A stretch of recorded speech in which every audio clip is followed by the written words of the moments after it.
One. I said 1, not 3. 1, 2. Hey. 1, 2.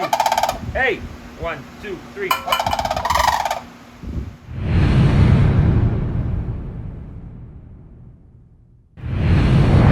All right, guys, back for another day. Today is Sunday. Friday, I filmed a little bit working on the motor. Saturday, I had very minimal time. I think maybe like 30 minutes or so before we had a family party to go to. But I did get the turbo mounted, guys. Look how wicked this looks. This turbo is huge. Check this out. My previous turbo was not this large, man. From the back to the front cover, wasn't this tall. This thing is really large, but it fits freaking awesome on the new Powerhouse Racing exhaust manifold. I told you guys this manifold, I ordered it with EGT bungs, but I went ahead and just capped them for now. I'm sure it's definitely something I should already be using, and something I'll likely use in the future, but for now, ain't nobody got time for that. I have my oil feed kind of just mocked up on there. I'm pretty sure my turbo came with the bolts for the oil drain, but I lost them. I can't find them in my little turbo stuff that I have here, so I'll have to go order some. But anyhow, the plan for today, I'm gonna get the golf cart out of the way. I want to pull the Supra out and kind of just clean up the engine bay a little bit. I haven't done that, so just some soap and water, maybe a little bit of degreaser, and clean it up some, so that I can get my engine hoist. It's actually thrown outside the last couple of days. Get the engine hoist, pull the motor up, take the engine stand off. I can get the flex plate in place, get the transmission, the torque converter, get all that mounted up. Once all that is in place, I would love to drop it in today. Let's drop it in, bolt it into place, and then once it's in there, we can, you know, put the alternator, just continue to tighten things up. But for the most part, it's pretty much ready. So let's do it. I gotta get some spark plugs. I don't have any. If I had the spark plugs, I can already put my coil packs up here. I don't have that yet. And then on this side, maybe later today in the video, once the motor's already dropped in, I can't wait to show you our new intake manifold. Stay tuned, baby.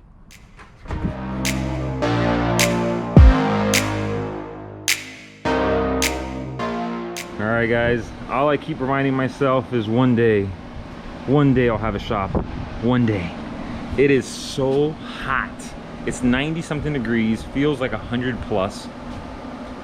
And yeah, we're out here in the sun. I just cleaned up the engine bay some. These are things I should have done way in advance, but you know what, today I degreased it, cleaned it up in here a little bit, getting ready to drop the motor in. Now I'm getting the engine off the engine stand on the engine hoist, so I can go ahead and put the flywheel. Here's my ATF Speed flywheel flex plate aluminum. This thing is freaking awesome, man. True work of art. So I just cleaned it up a little bit. Let's get the engine off of the engine stand so I can go ahead and put that flex plate flywheel, put it on back here, get the torque converter out of the box, get the transmission. Once I have all that connected and ready to go, my mid plate, I can go ahead and push this hoist on back and take the hood off the Supra and hopefully drop the motor in.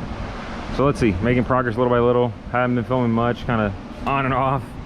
But yeah, man, it's hot. The heat is crazy. But I did order a shop, and that's why I say that. So if you guys look, my backyard back there, I ordered a 50 by 30 shop. So 50-foot length, 30-foot wide. So hopefully I can, for once in my life, get a car lift. Freaking lift the Supra up. Have all my tools in one place. Work on the Supra a lot easier, man. The Supra, the Jeep, any future projects. So stay tuned, fam. It'll be a few months before we get that, but for now, let's keep on grinding with this. Let's do it.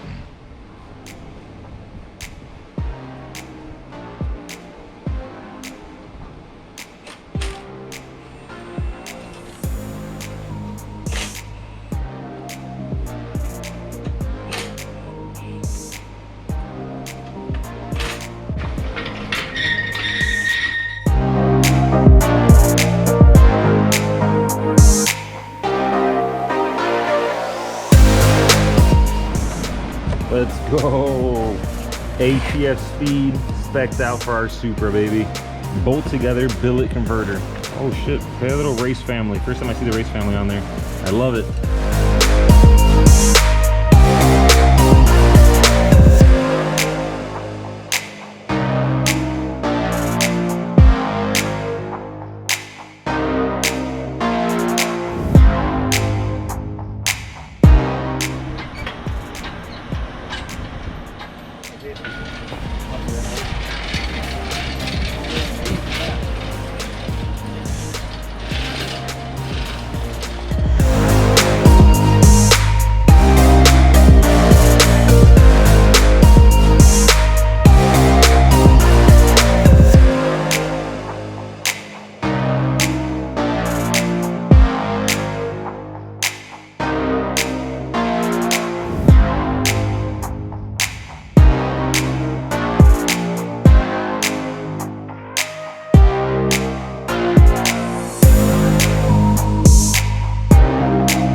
family, guys, another short clip. I've been working on the Supra every day, but a few hours here, a few hours there, so my filming has been terrible.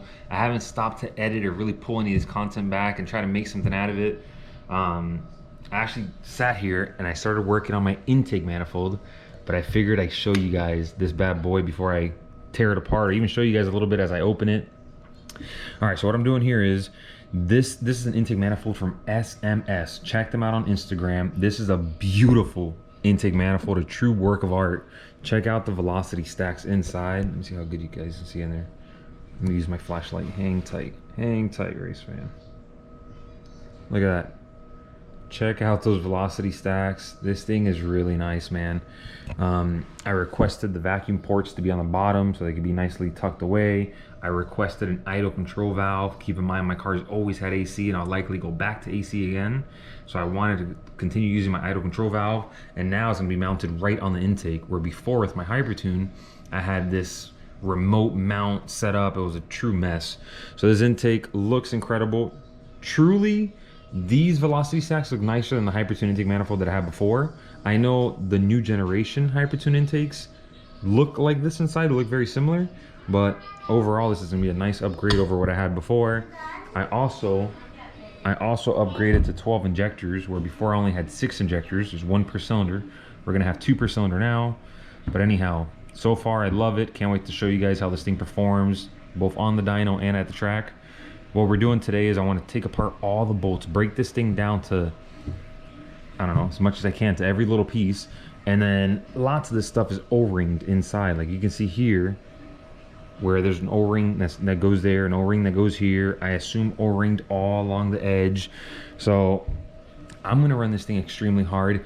Keep in mind, I know these guys pressure test these before they ship them out, and I know there's not gonna be any issue, but for my own peace of mind, I'm gonna put some Toyota black silicone, baby. I wanna put a little bit, just not much, but a little bit, everywhere there's a silicone, some black silicone. Everywhere that there's an O-ring, some Toyota black silicone, just to make sure that this thing is 1000% leak free. And again, not that you guys have to do this, not that I fear there'll be a leak. I know this intake manifold is pressure tested, but nonetheless, it'll give me peace of mind. I'm gonna run this thing extremely hard.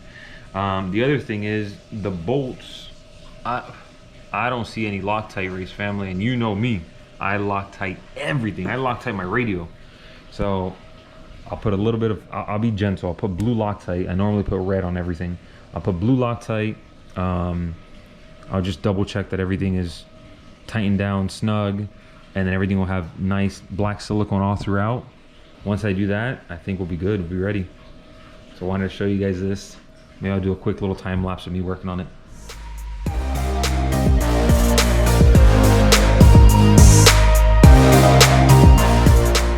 All right, guys, the intake's apart. It took me quite some time because my tools are garbage, but it's apart. The intake manifold is phenomenal, man. This looks like an incredible piece. I got all the hardware here. There's 3 different size Allen bolts, so I've broken them up to little groups. Oh, I thought that Allen bolt was damaged, but no, it's fine. All right. So first thing I did was I inspected the O-ring, make sure the O-ring wasn't pinched when it was installed the first time around or damaged. I checked them all, put them back into place. They're all perfect. I told you guys I was going to use some Toyota silicone, but I couldn't find it, so I have some clear RTV silicone. I'm going to use a very small, like almost close to nothing, just microscopic, just a little bit on there, just for a little safety measure. I also pulled out some white diamond. This is stuff that I've always used to polish my wheels, just kind of like a mother's, just good to polish aluminum. So you guys know the deal. I had to polish this bad boy in the inside. I haven't done it yet, but I might do just a little something. Again, I mean, it's extremely clean. My previous intake manifold was powder coated, and there was overspray in the inside. It was kind of rough in the inside, and shit, we went a 730 like that. So this thing is much nicer than what I had before, but I do want to just shine it up a little bit. Just make sure once the air enters this bad boy, it flies right on through there and right out the exhaust. Let's get to it.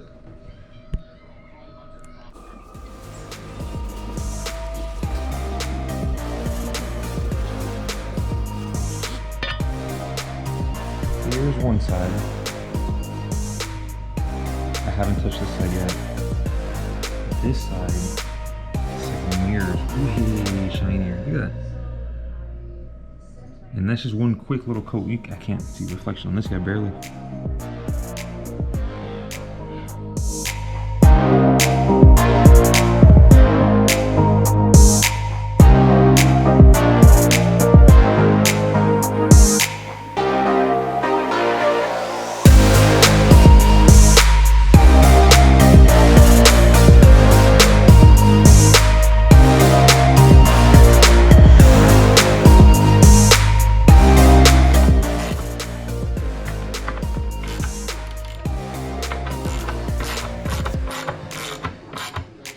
Alright guys, it's now the next morning. My GoPro died last night, so I didn't really quite finish the filming, but I figured I'll show you guys the intake, how it came out. I went ahead and polished this front face a little bit, just by hand, something quick. Also, you guys would have seen me polishing the insides. The inside came out freaking awesome, man. So smooth, extremely clean. I'm really happy with how this came out. If you guys buy an intake manifold, an SMS, I highly recommend it. It's a quality piece, and I can already tell. Can't wait to show you guys how it's gonna perform on the dyno and the track. But anyways, I know lots of the new style intake manifolds, lots of the different manufacturers are now going to this bolt together technology. They're all very similar to this. I'm extremely anal, so I figured I'd tear it apart, check all the O-rings, put a little bit of silicone. I mean, I don't regret that I did that. I'm glad I did it, but I'm sure it wasn't even required. I did that just as an extra precaution. One quick tip, my camera died, but once I put the O-rings back in their place, I put a little bit of silicone, sealed it back up. The O-rings, you can see them here. Once you tighten everything back down, they kind of push out a little bit. I think it did it on both these spots and maybe somewhere else. I forget, maybe down here, I think it was. It pushed out just a little bit. So I took a nice little a brand new sharp razor, and I ran it right along the edge just to make sure it was flush. Because I think it did it here, and you don't want to put the next piece on it and have that create, I guess, a pocket or a way for the vacuum or air to escape. So I believe I did it here as well. So just keep an eye out for that. But overall, couldn't be happier, man. This thing is bad ass.